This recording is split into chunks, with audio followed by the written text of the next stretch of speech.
Hola, bienvenidos a otro podcast de alta cultura pop.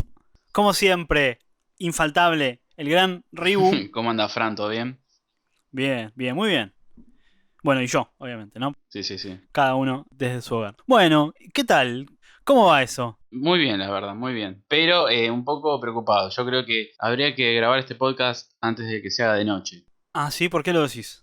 Y porque hoy vamos a tocar una película que es de culto para mí, del terror, nada más ni nada menos que El Resplandor. Uy, no, pará. Acá ya es de noche. Tengo miedo ahora. Acá hay delay de una hora, todavía es de día. Ah, mirá, claro, sí, es la diferencia horaria. Sí, sí, sí. Sí, yo ya estoy viendo, ya me estoy imaginando la cara de Jack Nicholson en la ventana. Hola, Fran. ¡Ah! Sí, sí, sí, sí, ¡Ah! sí. Sí, voy a soñar, boludo. Voy a soñar, así que. Pero bueno, dale. Por eso, después miremos un capítulo de Bob Esponja o alguna cosa así. Claro, alguna cosa así para. Claro. Voy a mirar la película de Elton John, no sé, algo. Para no olvidarme. Claro. Cantar alegremente, claro. Sí, sí. Mira, si querés, hago una breve introducción de lo que preparé para hoy, a ver si te gusta y si estás de acuerdo. Bueno, Hay una historia oficial en el cine, ¿no? Como en todo, también en el cine hay como una historia oficial. Tenemos como que los creadores del cine, se dice que son los hermanos Lumière, ¿no? Por un lado, sí. porque fueron, bueno, los inventores del cinematógrafo, ¿no? Y Ajá. otros dicen que fue Méliès, porque de alguna manera fue como el creador de los efectos especiales, o sea, utilizaba stop motion. Muy buena la película de Georges Méliès, por favor. Pero bueno, hay quienes dicen en realidad en una teoría crítica que diferencia el cinematógrafo del cine. ¿Cuál es la diferencia entre cinematógrafo y cine?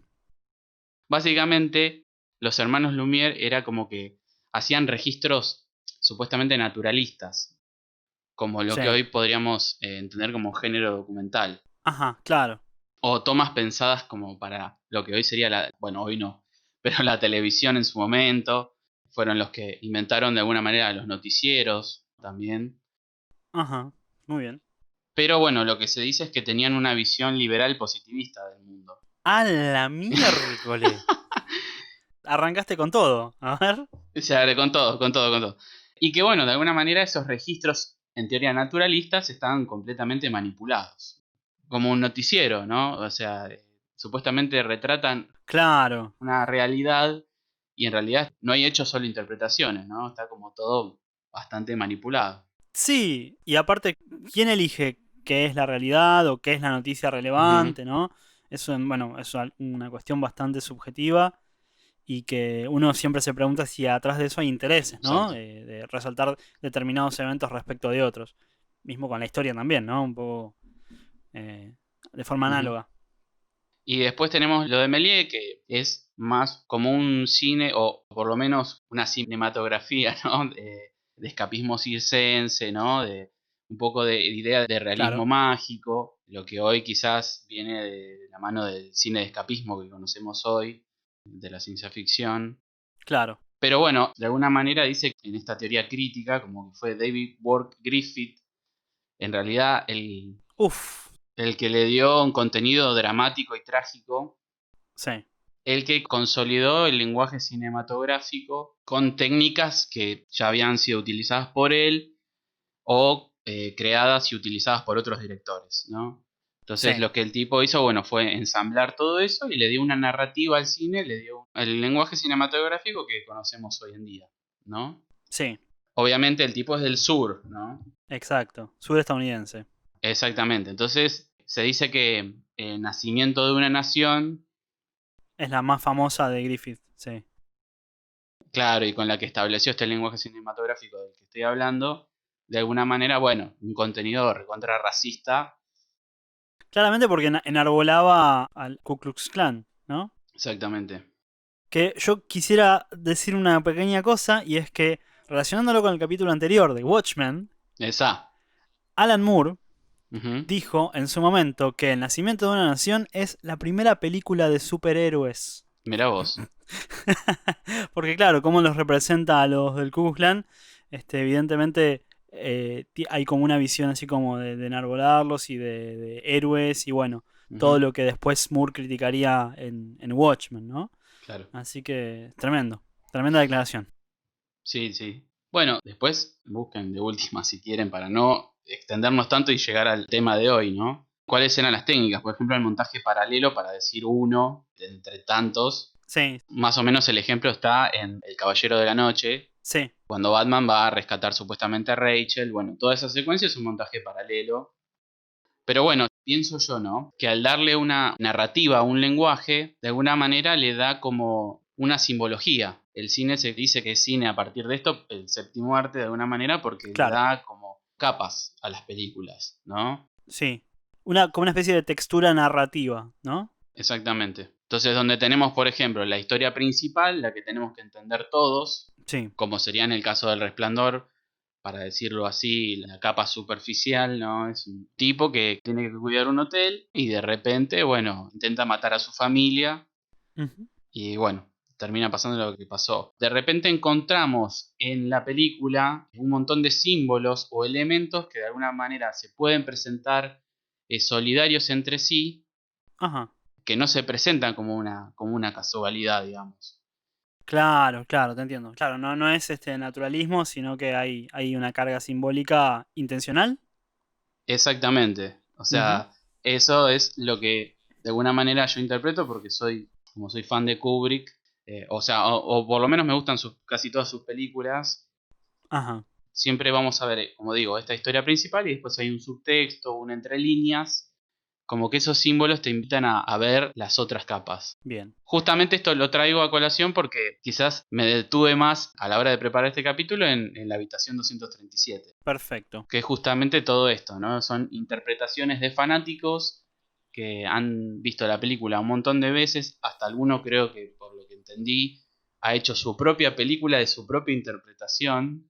Ujú. Hay libros también. Hay libros buenísimos de la película y de esa simbología oculta, para decirlo de alguna manera. Sí, yo lo veo como gente que la pensó demasiado. Claro. Por eso, yo creo que un símbolo puede ser casualidad, ¿no? Porque hay en el documental interpretaciones tomadas de los pelos, o por lo menos que en el documental no se profundizan demasiado. Sí, o que usan por ahí usan información un poco dudosa, que no tiene fuentes fiables. Como por ejemplo cuando Ujú, dicen que Kubrick tenía un coeficiente claro. intelectual de 200. No hay ningún lado donde diga oficialmente que el tipo hizo un test para tener ese. Sí que era un tipo inteligente, Claro, pero hay 200, encima 200. La gente de Mensa, creo que la gente de Mensa tiene claro. 140, de 140 y pico para arriba. 200 se sale totalmente de toda medida. Por eso, o sea, hay declaraciones que son tiradísimas de los pelos. ¿A vos qué te parece Kubrick? Kubrick me parece un genio. Me parece una maravilla de director. Creo que es uno de los grandes, grandes directores del cine de siempre. Ahí en el top 5 ponele. No me preguntes cuáles son los otros Ujú, cuatro, pero bueno. Está ahí arriba el chabón, sin duda. Un maestro. Un maestro con todas las letras. Yo creo que si querés aprender sobre cine, mirá las películas de Kubrick y es increíble lo que vas a aprender. ujú, Se lo cita a Paul Thomas Anderson varias veces diciendo que el cine de Kubrick es una influencia enorme para todo el cine. O sea, todo el mundo que hace cine hoy en día le debe algo a Kubrick. Así ujú. que tiene un legado de la Gran 7 y también unas películas impresionantes. Y más que nada a nivel técnico. Porque bueno, es un tipo que tiene una Claro. formación como fotógrafo y lo que tiene que ver con la composición de la imagen, tanto en lo que tiene que ver con encuadre, enfoque, iluminación, el uso del color, todo, absolutamente todo, es magistral en las películas de Kubrick. También las que son en blanco y negro, ¿no? Claro. Em, pero después en lo que tiene que ver con lo conceptual, ahí ya no sé. O sea, hay películas que son conceptualmente muy densas y muy complejas. Pero Ujú, yo no sé si al nivel de que esta gente alude. claro. Porque a mí una película que me encanta es Eyes Wide Shut, que es Ujú, súper enroscada, súper rara, llena de simbolismo, pero que Que bueno, es una historia en sí misma, ¿no? De ahí a asociar a otras cosas, a que hablen de cosas Ujú, externas o que sean alegóricas, ahí ya me parece un poco mucho. Pero bueno, claro. algo que decía Kubrick es que no quería contar o explicar el significado de sus películas. Quería que Ujú, la gente lo interpretara por sí misma. Yo creo que es intencionalmente ambiguo. Entonces esa ambigüedad es la que da lugar a teorías tan locas. claro. Si no hubiera esa ambigüedad, no habría teorías tan Ujú, locas. A mí, sinceramente, nunca se me ocurrió nada de lo que dicen en ese documental. Sin embargo, bueno, hay que entender que hay gente que sí, que tiene esa imaginación claro. o esa percepción o esa Ujú, capacidad de captar patrones. Y bueno, está bien. Pero bueno, ujú, tiene que ver con cómo consumimos el arte o cómo nos relacionamos con el arte, ¿no? claro. También hay algo que se llama sesgo de confirmación, ¿no? Que es justamente cuando le das más relevancia a los elementos que confirman nuestra teoría que a los que lo niegan, Sí, ¿no? sí. Y bueno, hay una cuestión placentera porque nos hace sentir especiales, tener una data que nadie tiene, ¿viste? Que nadie, nadie vio la película de esta manera. El tema de las teorías conspirativas, decís vos. Sí, las teorías conspirativas o las interpretaciones que hacen en la película, ¿no? Porque justamente yo creo que al ser un documental donde compaginen muchas interpretaciones, es como para que se coopere también entre sí, ¿no? Para que cooperen las interpretaciones de sí, porque si vos decís, está bien, si yo me centro solamente en el hacha, en las latas de Calumet, en el Hmm. Salón Dorado, todo eso sí, es Ujú. el genocidio de los nativos. Pero, ¿y qué me decís de, qué sé yo, la máquina de escribir, el número 42? ¿Me Sí. entendés? El suéter de Apolo 11. El suéter de Apolo 11, claro. Los patrones de la alfombra. Bueno. Tremendo. Sí, sí. ¿Vos qué pensás de las teorías? Por eso te digo, hay interpretaciones que rescaté que están, me parecieron muy buenas y que Sí. quizás yo le di un giro y te permite pensarlas, ¿no? Cuando una teoría es inofensiva, se genera como una pertenencia, ¿no? Podemos debatir sobre esto, que bueno, por ahí es lo que hacemos nosotros también. No hacemos teorías conspirativas, pero hacemos interpretaciones y compartimos cosas. Generamos una comunidad. Sí. Después, bueno, las peligrosas ya te las regalo, ¿no? Bien. ¿Por cuál querés empezar entonces? Hay dos interpretaciones que quizás por ahí hablan de lo mismo y también un poco de lo que refería Kubrick en sus películas, ¿no? Que una es justamente el genocidio de los nativos americanos y el otro el genocidio nazi, El ¿no? holocausto. Exactamente. Ujú. El documental arranca con la frase que lee un tipo que la va a ver al cine y dice: la ola de terror que arrasa a Estados Unidos está aquí. Sí, Porque el tipo vivía en Inglaterra, claro. ¿no? Entonces, que eso le llamó mucho la atención porque decía que Kubrick también era muy metódico en lo que decía el cartel, el póster de la película. Sí, sí, es verdad. Él estaba muy atrás de la cuestión también del marketing de la película. Entonces, también elementos que quizás también estaría bueno hablar de eso, ¿no? De los elementos que están en el libro y los que no están en la película. Ujú. Y quizás eso que está en la película que Kubrick puso, ¿no? Te da como para pensar y reflexionar, ¿no? Como por ejemplo el hacha, ¿no? El hacha no es un elemento que esté en el libro.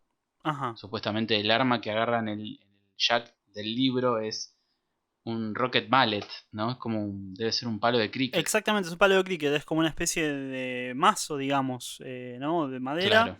Que es la parte que golpea es una cosa Ujú, cilíndrica perpendicular al palo, claro. ¿no? El laberinto, por ejemplo, no está en el libro. Claro, son simplemente las figuras. Animales, sí. Claro, los animales de podados, digamos. Bueno, en la habitación, que en realidad en el libro es 217, la película es 237. Claro, Las frases icónicas que de la película no están en el libro, claro, tampoco. Sí, sí, sí. principalmente bueno, también el ascensor sangriento no está. Y bueno, el final, que supuestamente en el libro el hotel arde y se prenden Ujú. llamas, y en la película como que se hiela. Claro, sí, sí, exactamente. Una frase que dijo supuestamente Stephen King a la hora de diferenciar la película del libro. A King no le gustó nada nada, la adaptación Claro. de Kubrick. Después hizo su propia versión, King, Ujú. eh, que fue horrible, una miniserie horrenda. Claro. Sí, es una porquería. Pero bueno, es más fiel al libro, digamos, ¿no? Obviamente. Pero bueno, estos símbolos que aparecen, que Kubrick cambió de alguna manera, creo que invitan a pensar, a tener estas interpretaciones que, por ejemplo, el hacha es como la representación de que rompe la puerta, una puerta de madera, como los colonos empezaron a arrasar con los recursos naturales, sobre todo la madera, Sí. Ajá. este, bueno, las latas de calumet, que significa pipa de la paz. Claro. Bueno, esto el Salón Dorado haciendo alusión a la fiebre del oro que pasó en Colorado, la bandera de Colorado también está presente, Ujú. sobre todo el cementerio indio, ¿no? Eso Claro. como detalle fundamental. Sí, pasa que bueno, eso también es parte de la historia de Estados Unidos, ¿no? Claro. Bueno, y después con el tema del holocausto, bueno, el número 42. Eso ya es un poco más rebuscado, lo del holocausto. A mí eso lo que más me llamó la atención es que paran la imagen en un momento en una toma aérea con el helicóptero del hotel Sí. y cuentan la cantidad de autos que están estacionados justamente en el estacionamiento y son 42. Tremendo. El número 42 es un número importantísimo. En la guía del viajero intergaláctico, de Hitchhiker's Guide to the Galaxy, el 42 es la respuesta definitiva a la pregunta sobre la vida, el universo y todo lo demás. Buena. ¿Y por qué el 42? ¿Por el año 1942? Claro, exactamente. Es muy loco todo eso. Sí, la máquina de escribir, la remera de Jack con un águila, el águila también, las esvásticas en el laberinto, esos son tremendos. Sí, es verdad. Y hay un montaje, porque también se habla mucho del montaje, que, que justamente es como que se superpone una escena que está terminando con otra que está empezando. Sí, Y en un momento en la foto de Jack, en el final de la película, que hay un fundido. claro, parece el pelo de Jack se vuelve el bigote de Hitler, ¿no? Sí, sí. Como tremendo, tremendo. Pero bueno, la interpretación de, por ejemplo, estas dos historias, a ver, convengamos que Kubrick es un director que le interesaba mucho el tema de la violencia en el ser humano, ¿no? Claramente. Eran temas recurrentes en un film, Sí, sí, sí, sí, definitivamente. Bueno, el más claro es la naranja mecánica por ahí, ¿no? También, totalmente. bueno, y también en Full Metal Jacket. Ujú. Sí, la violencia está por todos lados en las películas de Kubrick. Por eso, ahí es como que no parece descabellado que se relacionen estos temas, ¿no? Pero sobre todo hay una aclaración que por ahí también invita por ahí para pensar, no sé, Ujú. cómo nos impacta el pasado. Y el pasado es el verdadero fantasma. Y como que trata de eso, ¿no? Como la recurrencia del pasado y cómo despertar de ese eterno, una especie de eterno retorno, ¿no? Que siempre parece que nos vamos a chocar con la misma piedra. Y bueno, en un momento dicen que bueno, la mejor manera es retrocediendo sobre nuestros pasos como hace Dani en el laberinto, ¿no? Ajá. Aprender del pasado, despertar de ese pasado y cuando resplandeces, justamente hablando de resplandor, Sí. y ves esos patrones que se vuelven como a repetir, solamente evitando eso es como que pueden llegar a aparecer las cosas nuevas, positivas. Después hay una que me pareció fantástica, fantástica, que es la del Minotauro. La de Minotauro, sí, sí, es muy, muy loca esa.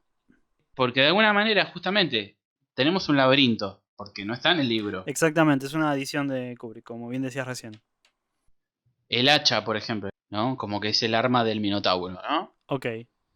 Justamente, en realidad, esta interpretación no la profundiza mucho, como que van tirando las simbologías, pero bueno, pero ¿qué significa? ¿No? Sí, sí, sí, sí, sí. Hay una escena donde están Dani y la madre jugando afuera con la nieve, porque había nevado. Sí, Y está Jack adentro mirándolos. sí, Entonces, Jack Nicholson con su cara, que ya vemos todos, como mirando, tiene una mirada como para abajo, pero mirando sí, para, sí, para sí. arriba. Con la cabeza agacha, pero mirando para adelante. Sí, sí, sí. Claro, y dicen como que, claro, las cejas son los cuernos, como la cara de él es un minotauro. Tremendo. Y eso, tremendo.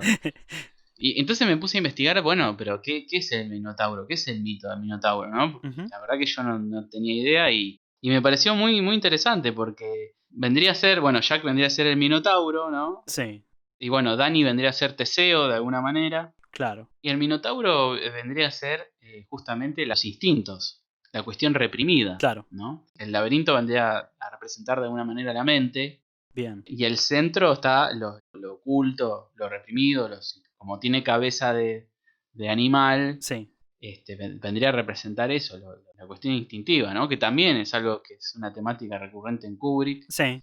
Hay un pasaje pequeño donde le preguntan quién se había alojado en el hotel y dicen personas importantes, estrellas. Y claro, la mujer que saca esta teoría lo relaciona con el nombre del Minotauro, que ella dice Asterios, creo. Pero también se lo conoce por Asterión. Y de hecho hay un cuento de Borges, que es La casa de Asterión, que habla del Minotauro en su lugar. Es un spoiler para el cuento de Borges, que es muy recomendable y es muy corto. Mira vos.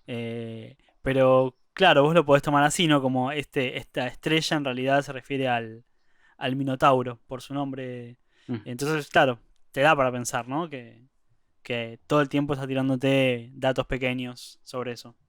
exacto. Y bueno, Dani vendría a ser el Teseo, de alguna manera, que es el que se mete en el laberinto y que representaría de alguna manera el despertar de la conciencia, ¿no? Cuando uno empieza a darse cuenta de que hay cosas que a uno le empiezan a afectar, que lo reprimido le empieza a afectar, Ajá, vendría a representar, bueno, el héroe que todos llevamos dentro. Y bueno, es como que de alguna manera el trayecto de entrar, llegar al centro de las cosas y volver a salir, sí. es el viaje a aceptar lo reprimido, elaborarlo, enfrentarse o aceptar eso, ¿no? Sí. Esa sombra que tenemos de Ujú, alguna manera y es como el autoconocimiento claro. o de alguna manera otros pueden decir directamente como el camino del héroe. Que sí, es un poco análogo, sí. Porque en realidad se estriba en la teoría junguiana. Ah, mira, El héroe y todos sus estadios y todos los personajes en realidad tienen su interpretación como también como un proceso psíquico de evolución y ujú, de crecimiento justamente, así que no estás para nada alejado del sentido original. claro. Y bueno, el laberinto es como los caminos enredados de la mente y bueno, y la idea es llegar al centro para después volver a salir. Y eso también está bueno que Dani de alguna manera vuelve sobre sus pasos, ¿no? Como que Sí, hay como una evolución y conectando con lo anterior, ¿no? La interpretación anterior. Me pareció buenísimo, ¿no? Rescaté eso. la verdad que sí, sí, sí, dispara un montón de cosas muy Ujú. valiosas. Es más, sinceramente yo, no sé si no te molesta que lo diga ahora, pero yo no creo en ninguna de las teorías. Está muy bien. Para mí ninguna estuvo en la mente de Kubrick al momento de filmar la película. Ahora, hay uno de Ujú. los entrevistados en el documental, él toma lo que dicen filósofos posmodernos, en el sentido de que esa interpretación trasciende completamente al autor. O sea, Claro, aunque Kubrick no hubiera pensado en eso, eso igual está ahí, porque hay alguien que lo está pensando. claro. Y bueno, justamente, un poco volviendo, repitiendo lo de antes, ¿no? Es el arte que tiene esa cosa de lo que es verdaderamente artístico, ¿no? Que en vez de llevarte de la mano, te dispara para donde vos quieras. Y claro, hay un montón de elementos que vos los podés tomar. Ujú. Pero bueno, yo creo que eso también tiene que ver con un proceso que yo lo estuve investigando, que se llama percepción de patrones ilusorios, Ajá, que es una edad ancestral que nos viene de nuestros ancestros homínidos, que es como una especie de mecanismo de defensa, ¿no? Tiene que ver con el pensamiento mágico. claro.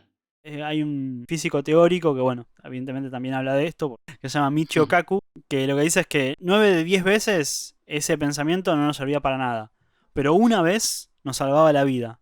Entonces, por eso lo conservamos y por eso todavía tenemos esa cosa de encontrar patrones en todas partes, Claro. aún en los lugares más aleatorios. Y creo que es eso, pero ¿qué pasa? Somos todos humanos, estamos atravesados por el relato humano, por la historia, un poco volviendo a lo de Jung, ¿no? Hay un mito que atraviesa a toda la humanidad. Bueno, básicamente es la experiencia humana, Ujú, todo lo que tiene que ver con ser humano y bueno, de ahí podemos extraer un montón de historias. ujú, Por eso no me parece descabellado que la gente salga con estas teorías, específicamente estas, que en realidad yo no diría que son conspirativas, sino que simplemente ujú. son interpretaciones, ¿no? Como de un subtexto de la película, pero que está contando algo más, no es que, o sea, que está contando una historia, digamos, paralela. Claro, Eso está buenísimo. exacto, El tema es cuando ya se vuelve un poco más, como vos decías, ¿no? Peligroso. claro. La máxima interpretación es la de como la falsedad de la llegada del hombre a la luna. Bueno, tiene un poco que ver con lo que hablamos en el dilema de las redes sociales, en el Vamos. sentido de que específicamente ahora con la época de Internet, si bien es una película del año 80, hoy en día Internet y la forma en que funcionan los algoritmos hace que caigamos en estos agujeros de conejo de teorías conspirativas donde empezamos con un video que te dice por qué no es real, ponele el alunizaje, Ujú, ¿no? Y después sigue otro, y otro, y otro, y otro, hasta que terminas convencido de eso. ¿Y qué es lo que pasa? Para mí, y un poco por lo que estuve leyendo, lo que se activa también son, que un poco lo que vos le habías dicho, ¿no? Esa sensación de tener una información especial que otros no tienen, y que en definitiva creo que es una sensación de control que uno tiene sobre la realidad. ujú. Quizás hay muchas personas que no sienten que tienen un verdadero control sobre su realidad o sobre lo que pasa en el mundo. Y el tener estos supuestos datos los reconforta de alguna manera, los hace sentir que un poco por encima del resto de los mortales. La información tiene su valor, ¿no? Ujú. Lógicamente. Pero bueno, en este caso hablamos de una información que en realidad no hay, para la que en realidad no hay ningún dato fehaciente. Exacto. Es solamente un rumor que se esparce y que se va haciendo Ujú, cada vez más grande y al cual la gente adhiere por una cuestión de sentirse seguro, sentir que, ¿no? Como, también como los terraplanistas. ujú. Hay una desconfianza natural que tiene el ser humano muchas veces a los grandes gobiernos, a las cosas que le son como lejanas. Entonces, Claro, justamente, el decir, ah, mirá, yo sabía que me estaban mintiendo, ¿no? Te hace claro, como tener poder, una sensación de poder. A eso iba. claro, Eh, claro. pues también, digamos, uniéndose a las teorías anteriores, ¿no? Que generan un relato de acuerdo a toda esta percepción de patrones. Claro, tenés el juego servido de alguna manera para sustentar tus teorías paranoicas, Claro, ¿no? exacto.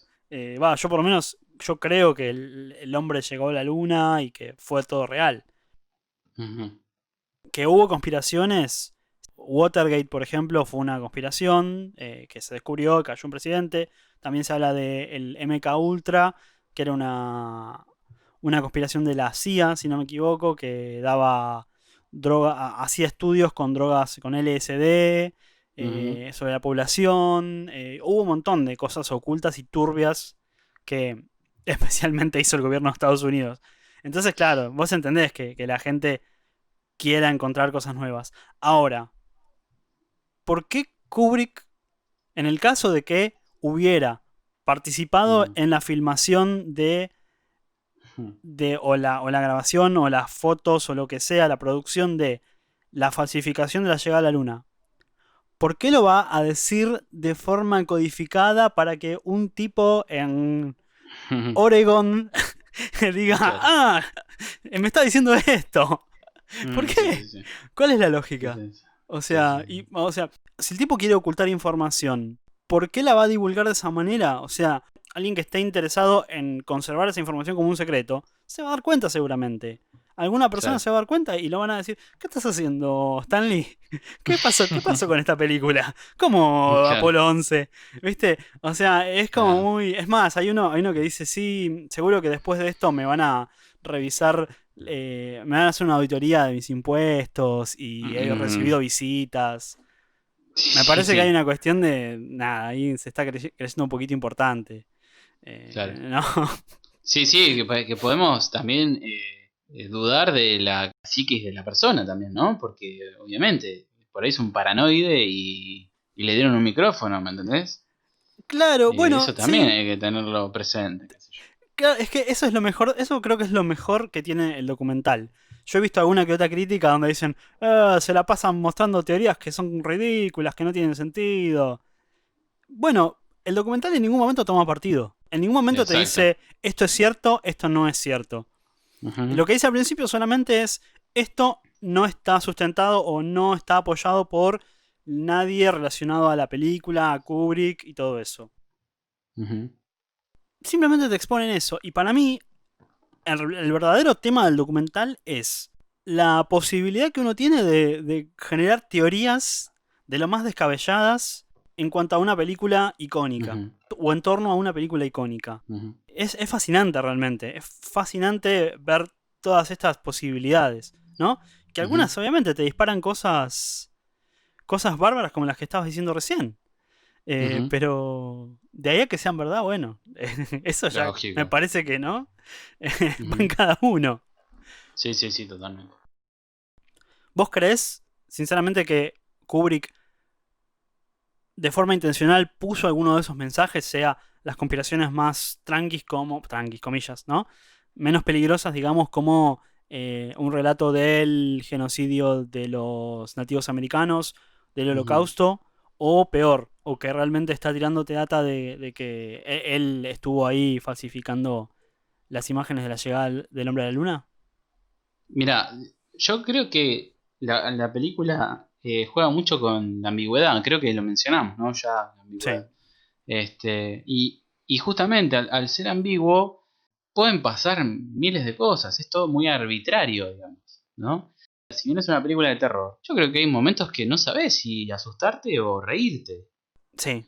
Como por ejemplo el tipo del oso, ¿no? Al final. Yo no sé si reírme o asustarme. ¿Viste? Es como que. Es extrañísimo eso. A mí me da miedo, la verdad. Claro, Porque como claro, la filmada da miedo. Pero te pones a pensar y decís, ¿qué era eso?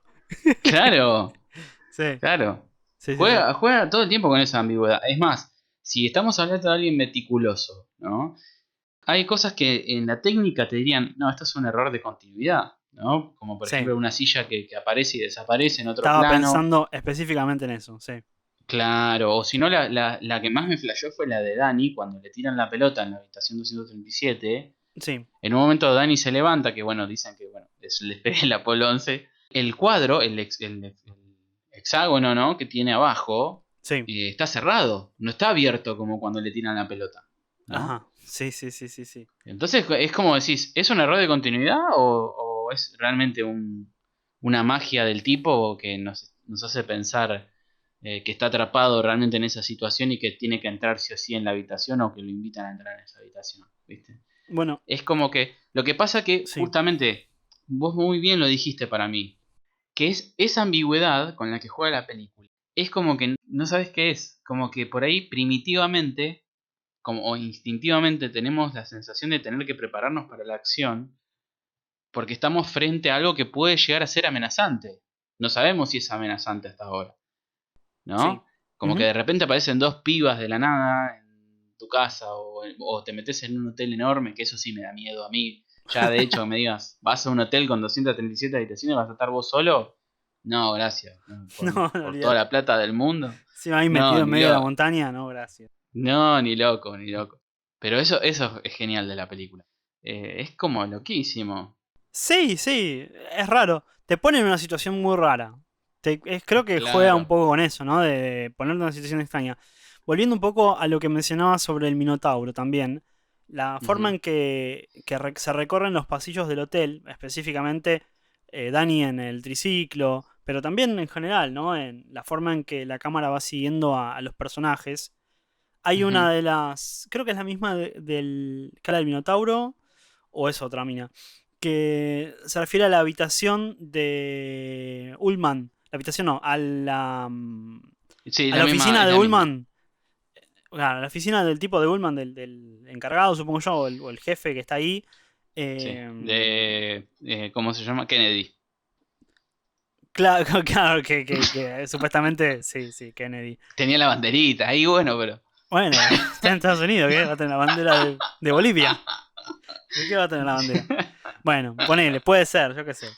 Pero la ventana que dicen que no puede ser, ¿no? O sea, siguiendo, digamos, tratando de hacer un mapa del lugar, de acuerdo a lo que uno ve en la película, esa ventana ahí no debería estar. Debería Claro. estar como metida en el medio del edificio, la oficina. Y Ujú. justamente, creo que la sensación que te da es como laberíntica, ¿no? De Claro, perderte, de desorientarte sobre todo. claro. Creo que es intencional eso en ese sentido. Porque Sí. claro, no tiene sentido que esa habitación, que esa oficina tenga una ventana. Pero porque te Claro. desorientó. Porque te está mandando por cualquier lado. Te está desorientando. Te está generando una sensación interna, quizás subliminal, de Ujú. desorientación. Por ahí no te va a tirar un susto así, lo que llaman jump scare, ¿no? El bicho que Claro. te aparece de golpe y te Ujú. morís. No, no, no. Te va jugando con tu mente de a poco. Eso Exacto. creo que es intencional.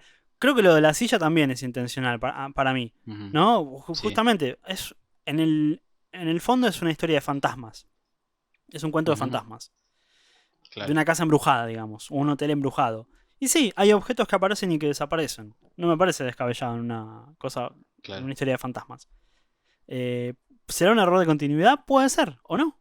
No sé la verdad. Ujú. Es cierto que Claro, era muy meticuloso, pero bueno, también era humano y también podía cometer errores. seguramente. O sea, en laburos tan intensos. Yo he visto, hay un documental muy bueno de Kubrick que es A Life in Pictures, Ujú. que bueno, cubre toda la carrera desde que era chico, toda su carrera cinematográfica. Y vos lo ves específicamente en el set de Resplandor, maltratando de una manera increíble Ujú. a la actriz Shelley Duvall. Sí. Es tremendo. O sea, la intensidad con la que el tipo trabajaba, tanto en la preproducción, porque había mandado un equipo al hotel donde se filmó, que estuvieron ahí meses filmando, sacando fotos, preparando todo, al, Ujú. al rodaje mismo, donde quiere sacar una interpretación específica de la actriz y la presiona y es terrible cómo abusa verbalmente de ella. Nos estás haciendo perder el tiempo a todos. Mal, mal, la tipa la pasó muy mal. Es un tipo muy meticuloso y está bien eso. Eh, Claro. pero creo que es eso. Para mí, la meticulosidad pasa por ahí. Pasa por Ujú. ese tipo de trabajo. No tanto por cuestiones conceptuales o secundarias a la trama principal. Claro. Justamente esa ambigüedad termina cuando vemos de repente a Jack persiguiendo al hijo. Ahí ya nos genera otra situación. Ya es la amenaza real, lo que te decía, ¿no? Claro, Entonces exacto. ahí estás expectante a saber si los va a llegar a matar o no. Sí. Porque convengamos que la película desde el primer momento te dice lo que va a pasar. No te oculta nada, no es que, justamente. Y creo que con todo lo que vos dijiste, Ujú. por eso es un icono del cine, pero creo que más que nada es de culto, porque justamente Kubrick, me parece por lo que yo tengo entendido, es como que el tipo le importaba más llegarle a la gente que a la crítica, que recibir un premio. Un solo Oscar recibió en toda su carrera. Claro. O sea, volviendo un poco a por qué Kubrick es tan bueno. Eh, es increíble el uso que hace. Bueno, hay una película que se llama Barry Lyndon que Ujú. es fantástica porque está toda hecha, es de época, del Ujú. 1800, si no me equivoco, y está toda hecha con iluminación natural, inclusive de noche, está iluminada con velas. El tipo se consiguió unos lentes especiales que nunca se habían utilizado en el cine, si no me equivoco, creo Ujú. que eran de la NASA, para filmar eso. para, Tremendo. para no utilizar ningún tipo de iluminación que no fuera natural. Y le da un efecto increíble. Después, el uso de la música con la imagen, eso en Doctor Strangelove es fascinante. La Ujú. escena inicial de Strangelove, de los aviones que están como teniendo sexo con una música medio romántica, es increíble. No, el nivel Claro. bueno, y también cómo se usa la música en 2001. eh, Hay un Sí. laburo atrás, una cabeza, una genialidad en el Ujú. cine de Kubrick que es entendible que la comparen con otras y yo qué sé, ves lo de Barry Lyndon y es una locura.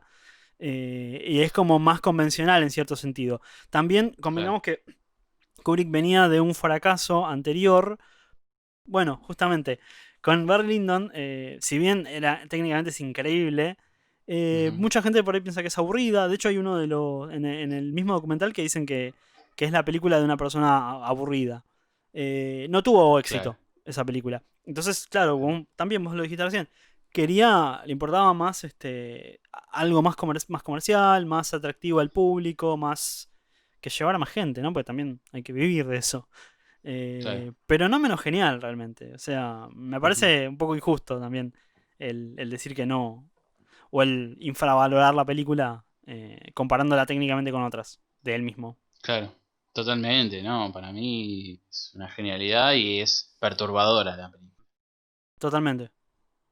Una frase que dice por ahí, el miedo más poderoso no es, claro, no viene desde el exterior, no viene con una criatura del exterior, sino que por ahí el miedo más poderoso es el que está dentro nuestro, en nuestra imaginación, ¿no? Que es con el que juega todo el tiempo la película, me parece. Claro, porque sí, o sea, cuando uno tiene miedo, no es que algo o sea, es como la diferencia entre un susto y el miedo, ¿no? Un susto, sí, te das un susto y ya está. Es un Ujú. momento, te quedas medio como palpitando, pero ya está. El miedo es una sensación que vos tenés en el cuerpo y que te Ujú. carcome, te mata, es como Claro, una ansiedad. Es una cosa sí, tremenda el miedo. Y creo que a lo que apela Kubrick es a eso, exactamente. ¿no? Al miedo, que tengas miedo. Para mí es adelantadísimo eso, porque creo entender yo que en el cine, no lo investigué mucho, pero me hago la idea de que Ujú. el cine de terror de los 80 era el del asesino serial y el tipo que era sangre posta y como que saltaba, jugaba con esa de miedo que saltás, ¿no? Exacto, sí, sí, sí. Y esto es otra cosa, esto va más adentro. Sí, bueno, yo creo que sí. El cine de terror de los 80 apelaba un poco al miedo más del típico de la clase media suburbana, clase media alta, Mm, suburbana. Generalmente sucedían en lugares así, las películas de terror. O gente claro, yo qué sé, sí, sí, en general se trataba de eso. Y sí, apelando al monstruo, digamos, claro, y al susto repentino. claro, Esto es otra cosa. exactamente. Creo que hemos hablado largo y tendido y estuvo muy buena la charla. La verdad que sí, espero que también la hayan disfrutado vosotros que estáis escuchando. Ujú. Y nos vemos la próxima semana. Dale. Dale. Somos Alta Cultura Pop. Nos pueden seguir en las redes sociales, YouTube, Spotify y bueno, Instagram para novedades. Exactamente. No olviden de suscribirse, hacer algún Siempre. comentario, ¿no? Sí, queremos agradecer especialmente a una fan, una genia, que es Lika Nosa, que siempre está ahí comentando y participando activamente. Seguí así. Te queremos. Un saludo grande. Y nos vemos la próxima. Nos vemos la próxima. Adiós. Chau, chau.